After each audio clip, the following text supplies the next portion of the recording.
চলো আজকে তোমাদের সঙ্গে কিছু ড্রয়িং শেয়ার করব। এটা কি আছে বলো?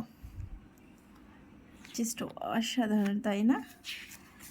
সেকেন্ড পাপি, ওয়াও, ওয়াসান। তারপরে দেখো ডাইনোসর, কিউটি ডাইনোসর।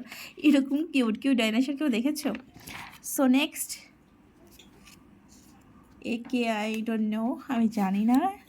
শিনচ্যান, এটাকে আমি চিনি, খুবই সুইট অ্যান্ড মাসুম। ব্লাশারটা দারুণ হয়েছে করা। তারপরে এটা কি, তামান্না ভাটিয়া। ওরে বাবা, মুখটা তো দেখি দেখি, ও কিছুটা এসেছে। যাই হোক, তারপরে ও ভাই সাহ, অ্যাক্টর সামান্নাথ। Oh my god, yeah cow, cutie cow, pinky pinky cutie cow. So second part, second part আসছে আসছে, তুতলে গেলাম। যাই হোক, বাই।